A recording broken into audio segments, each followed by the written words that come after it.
In the previous two posts, I explained what is urushi and its features and characters. You can find urushi crafts as local traditional crafts in many places in Japan. Each place has its own history of how the urushi crafts industry bloomed there. Kagawa Prefecture, one of the prefecture on Shikoku Island and where we are, is one of the urushi crafts places. The bowl in the photo on this post actually has an interesting story. The story shows the best character of urushi and urushi crafts of Kagawa. Can you guess what is this made from? Why and who did they make this for? Why does this bowl show the character of urushi crafts of Kagawa? The answers were in the story. Before I start the story, I'd like you to remember one Japanese word, shiki. It means the items painted by urushi resin. Now, let's begin. This bowl is kept by a shiki company in Kagawa. The company has been producing shiki for more than 90 years. Because urushi is liquid until it dries, so it needs a base to paint or start to work on. The base is called kiji. Urushi can be painted on pretty much anything. Wooden kiji is major, but you can paint it on even a paper cup. Now, about the bowl.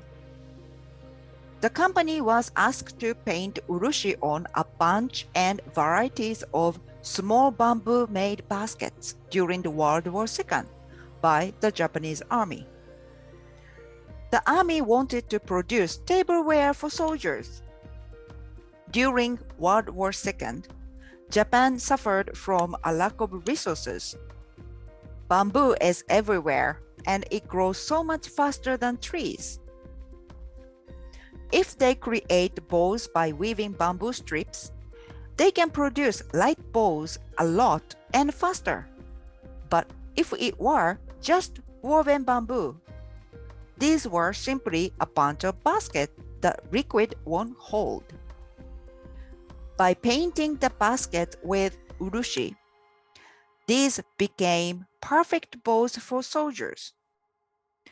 Because of urushi's characters, these remained light, gained durability, and got the antiseptic and bactericidal effects.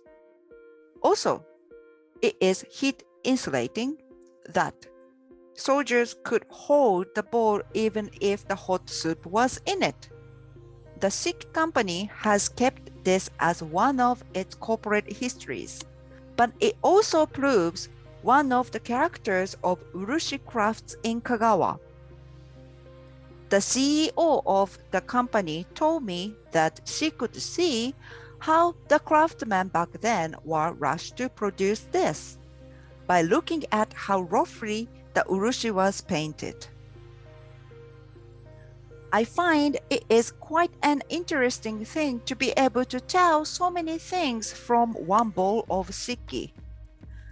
Apparently, Kagawa is the top urushi crafts producer when it comes down to the variety of urushi items: furniture, tableware, accessories, knickknacks, and so on. This is only my imagination, but it was probably the reason Kagawa urushi craftsmen were told to produce this bamboo-based shiki. Kagawa has a culture to paint urushi on anything. This is just one side of Kagawa shiki.